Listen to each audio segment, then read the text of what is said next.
You are now listening to the Artsindy Crossroads show. Here's Suk Yen Lee, host for CBC's Definitely Not the Opera and former VJ for Much Music. I just Googled Nick Panu, pretending you're Marlon Brando and you're asleep on you're asleep on your laptop.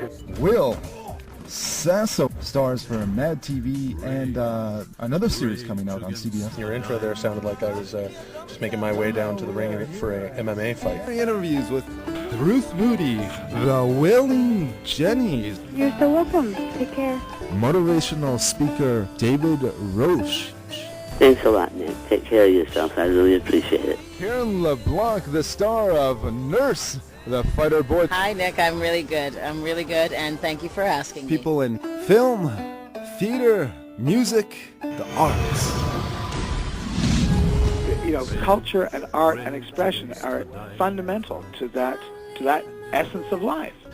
It does take some strength, and it does take the skin of a rhino sometimes. You know, it's worth it. It really is. It's worth it.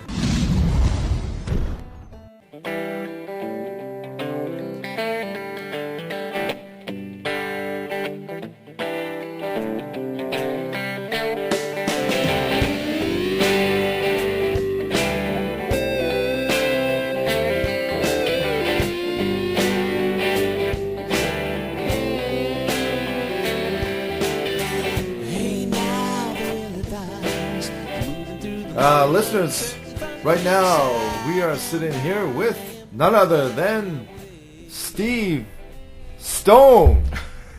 Yeah, Mick Believe, and has been in many over the years. You've heard his interviews from his other bands, The Twitch, Cosmic Heroes, Tongue.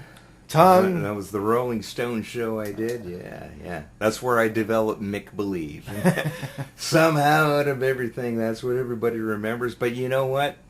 The Stones had a great career, and I'm still looking forward to having fantastic and happy days as I do every day. You know, it's awesome to be here. It's good to see you, Nick. Cheers, brother. Yeah, nice to see you. And then, of course, you had Pub 340, MC that for 5 years. Mm-hmm. Yeah, in 5 years, you were the MC for Pub 340, and that place was packed. You were running it. That was a lot of fun. I tell you what, man, it was an honor to have that particular venue, to have a stage for all the unbelievable talent that we have in this city. And I was absolutely honored to hold that position for as long as I did. There's another great cat in this town, too, Mr. Rob Montgomery, part of a band called Incognito, way back when. I'm sorry, I'm chewing a candy here. Got a fisherman's friend here. I'm hooked on those.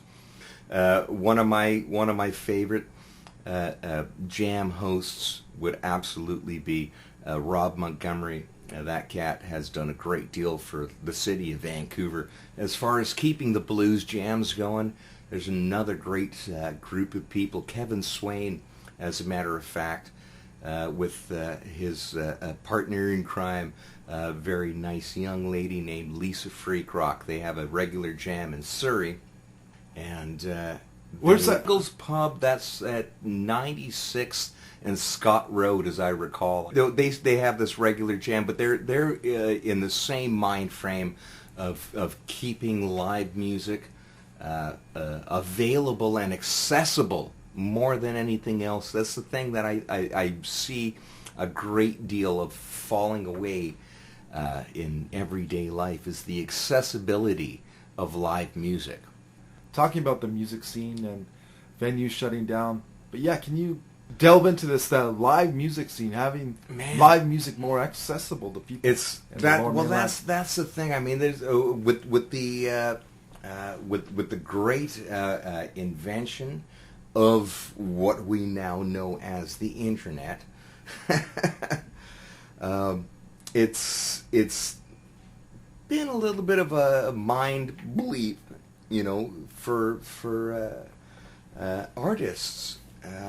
In general, there's a great trend that's going on right now called house parties. And I'm kind of digging what I'm seeing with that. Or house concerts, forgive me. House parties is, that's what we grew up with. But the house concerts, that seems to be a great way for artists to express themselves or get themselves known, for lack of a better expression. There is a great deal of inaccessibility with the live music scene, and I'm, doing the air quotes here. I really don't have the proper words to articulate the way I feel about it, but it definitely is missing in this thing. I mean, you as a not only as a broadcaster and a writer yourself, I mean, you've been going out and doing some stand-up comedy, and you've had your own chance to be out there. And I mean, your own opinion as well, and forgive me, I'm not changing the idea of the subject from point of view, but your point of view, I believe you might see the same sort of thing, that there's a lot of live music that should be happening that doesn't, and now we end up with a great deal of buskers, and I've seen a great deal of great people busking. Oh, really? And playing music. Not just, well, that seems to be sort of the main thing when you're out busking, and the old thing, the origination of that term, it's an old English term to go out and busk, and that shot of tequila has taken away the definition from me. I don't have a dictionary in front of me now, but it was a way to entertain, and it really, entertaining is a trade as well. If you think about jobs, and we have to live in this sort of an economic society that we live in for now, that is a trade. How many people do you know will just get up and sing a song for 10,000 people and walk away and say, thank you for the meal and thank you for the accommodation? There aren't many, but honestly, when it comes to being an artist, there's a whole different mindset. Maybe I've just read way too much philosophy over my life, and over my life, not my lives. But Steve, I share your sentiment. From what I've seen, you know a lot more about this issue than I do, obviously, being a musician. The railway shut down, Richards on That Richards. was a sad thing. I remember when Richards shut down, too. I remember playing that place back in the late 80s and the early 90s when I was part of a band, as we were talking about the Cosmic Heroes. And we had a couple of great shows there, and a lot of amazing touring bands had played. I mean, the Vancouver rock and roll scene is absolutely unrecognizable from what I remember in the 80s. Katie Lang, I heard, played a lot at the railway. Colin James played there. Yeah. Oh no, Colin James played. Yeah, the whole scene totally unrecognizable. So there was a very, very vibrant scene, because if people Google online, there was a punk band that was actually from Vancouver that were very well known, definitely across Canada, maybe North America, the Villains. Yeah. And they were from Vancouver, so there was a huge punk scene too in Vancouver back in the day. Yeah. There was a band called The Scissors. A good friend of mine played in that band as well. He also played with Art Bergman after the Young Canadians. I'm not sure if he was playing with them. And we recorded a bunch of albums at his place back then as well. That was Ray Fulber, to a fantastic bass player and just an all-around amazing cat. I got some good memories of some very, very good people, and some of them are still alive. Yes, Steve. You've played a lot in the venue, like in L.A. You've played, and Florida, other parts of the States, and then you've played in Toronto, I'm sure, and toured across Canada. You've toured across the island. So you've seen the scene is unrecognizable from back in the day when you played a lot of places in the Lower Mainland.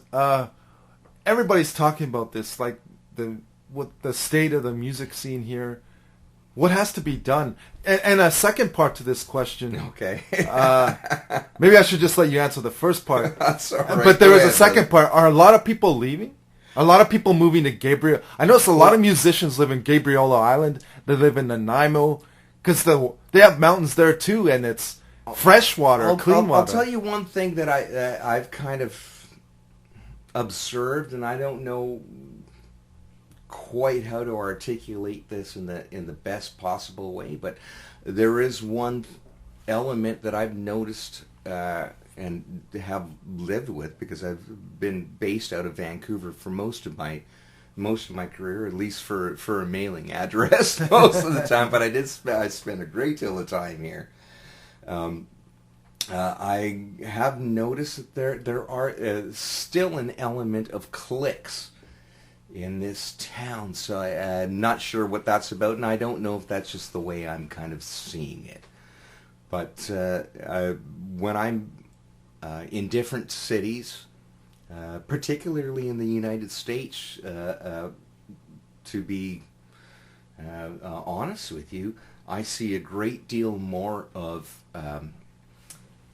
support between the artists to just continue doing what they're doing. There's not a lot of, I mean, there's of course your groups too, but there's no sense of, for lack of a better term, you know what, I better not even say what I'm thinking right now, but there's a great deal more support amongst the artists, regardless of the genre or what they absolutely do. The genre of music or the genre of entertainment or art that they happen to be involved in. There's a great deal more support there, and I would like to see that more here. There's pockets of it here, which is absolutely true.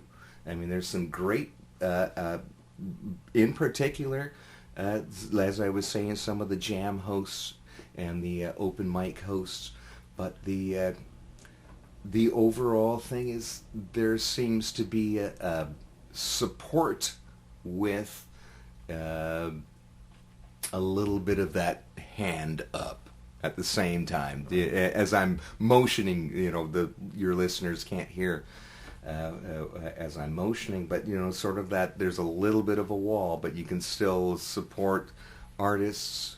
And I'd like to see a freedom of expression with artists, not the freedom of expression, the freedom of supporting each artist without people thinking about what it's going to happen with their career. Right? It ain't about, you know, of course, you know, when I put a guitar on and I'm jumping around, I'm like, yeah, of course I want to be a rock star. Like, who doesn't when you're doing that? But there's an element of art, and that's, I'd like to see more support between the artists. There's some other great people, Sherelle Jardine and Mark Gladstone, and they have a great band called Head as well. Check their music out. They're absolutely fantastic. Mark also plays keyboards for Prism, and one of the finest, most underrated but influential bands that this country has ever produced. And ironically, or not so maybe, they came from the West Coast here and formed here out of a band called Seeds of Time. And let's not talk so much about some of my heroes. I mean, they're absolutely amazing. But what else are we talking about here, brother? Have you known a few artists that have left the city for the island? Yes, I have. Because I've known several, and it's interesting because the island has that, for lack of a better term, there are communities there that have a little bit more of that quote unquote hippie sensibility. Yeah. And I dig that, man. Yeah. I mean, that's Cortez, Galliano. It's conducive to the art again. Yeah, Right. Gabriola. Is Seashell. Yeah, Sunshine Coast, man, Powell River. yeah. The entire west coast of British Columbia is beautiful to begin with, regardless of the time of year. As long as you don't mind sludging through some ice and snow, the further north you go, right? Yeah, then you can. Yeah, then there's a lot of artists living in Wells, BC, outside of Quesnel. Yeah. Yeah, a lot of snow there, starting I believe October. But if you go into the island, it's just like Vancouver, and the ocean's cleaner, rivers are cleaner, and I noticed like people who lived in the now gentrified community of Maine, like Mount Pleasant. Yeah. Yeah, they're living in like Powell River and holding open mics in their townhouse. Wow.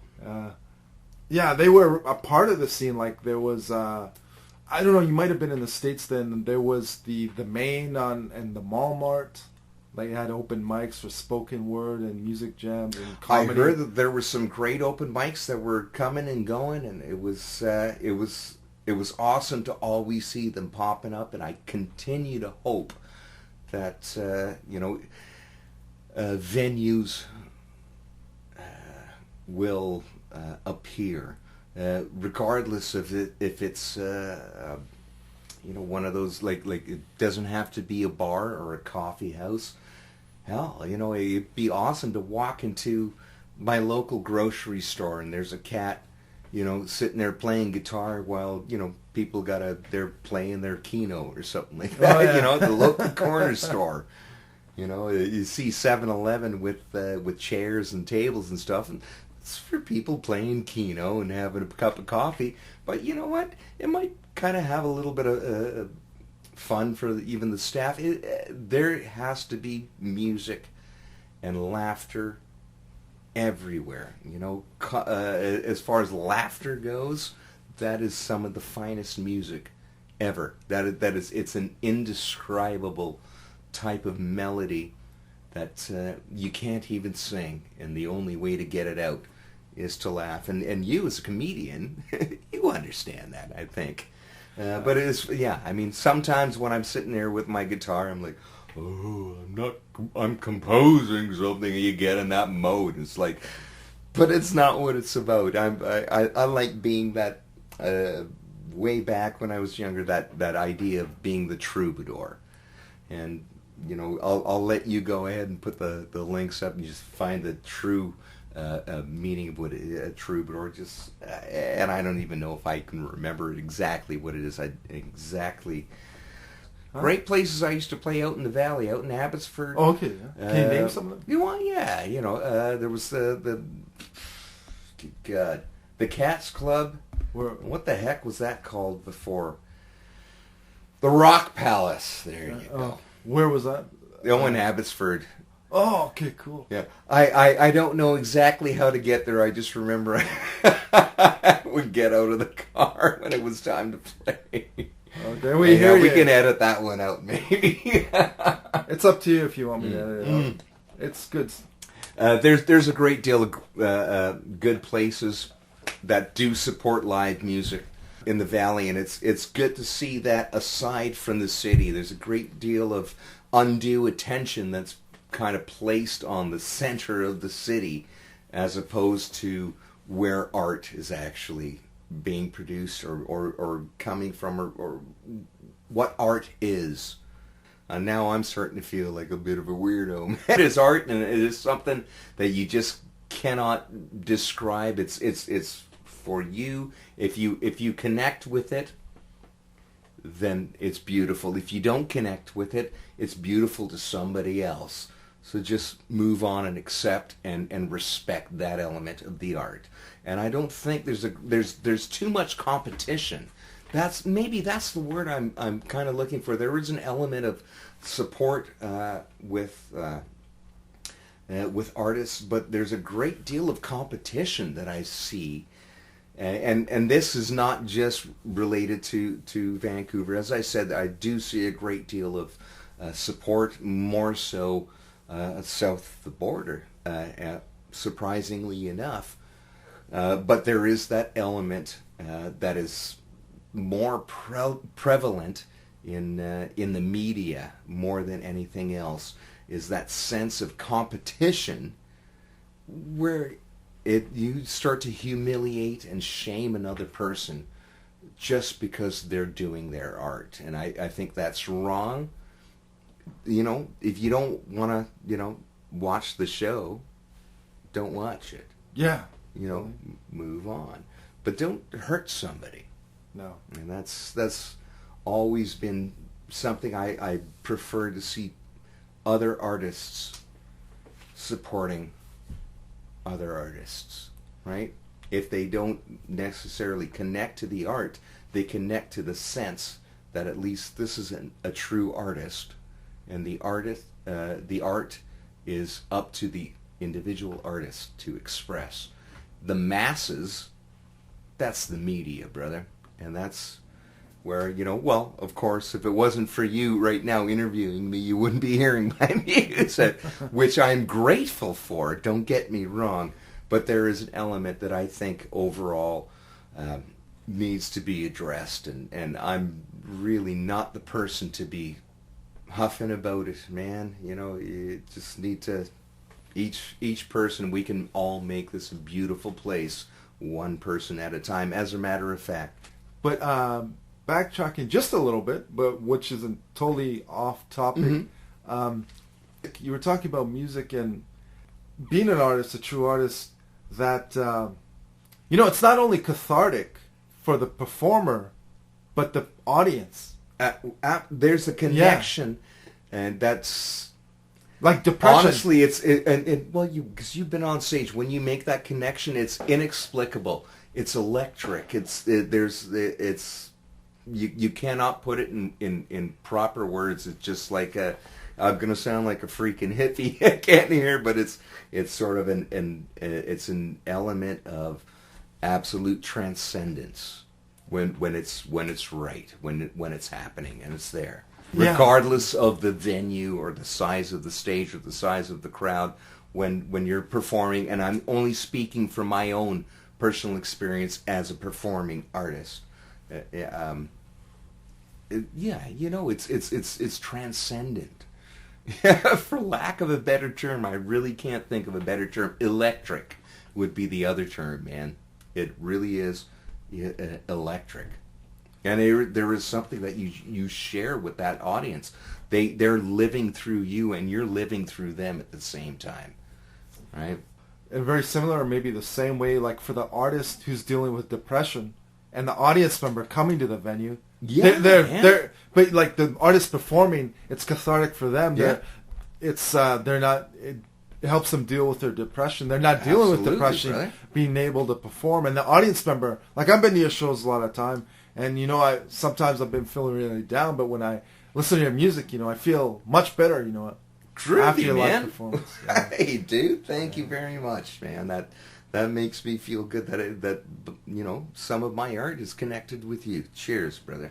So like the I know I'm walking on eggshells here. Like the bureaucrats, the people gentrifying, buying these venues, shutting them down. They don't realize, or maybe they don't care, but they need to. That there's so many positive aspects to music, art. Like it can cure alcoholism, and there's no social cost to, people doing what they do, crime. People do bad things when they're drunk or high, but having that cathartic experience with art, they're not dealing with these things. Hey, you know what? I'm not going to be... I've been seeing all this stuff about keep calm and do this and keep calm and listen to this.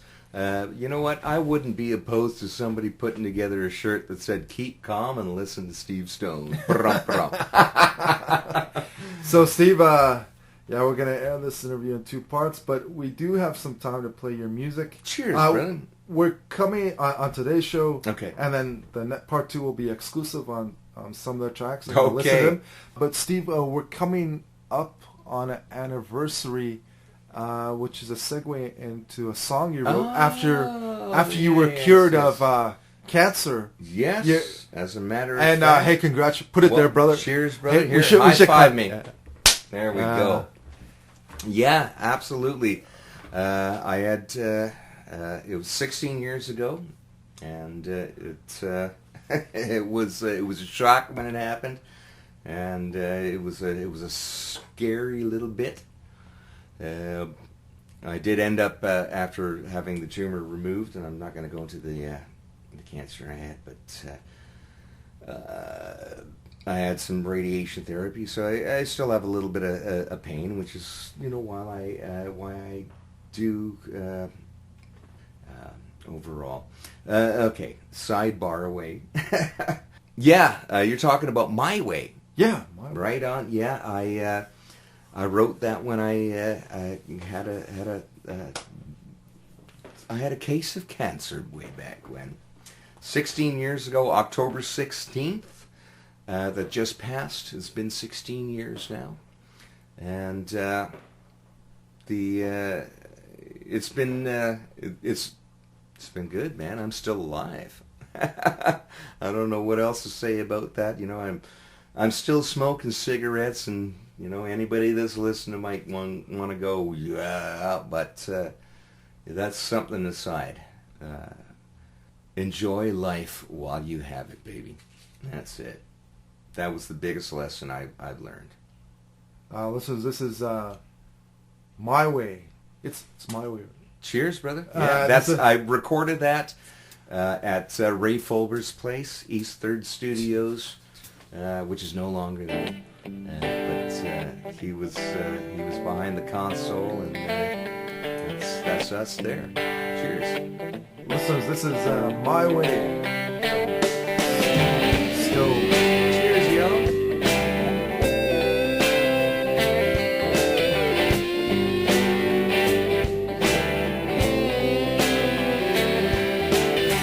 Hey now, there the vibes, moving through the moment, looking certain from the inside, and I improvise my way. I miss a turn and misinformed, no taking forward steps when they say I'm moving backwards. Best I'll just improvise my way.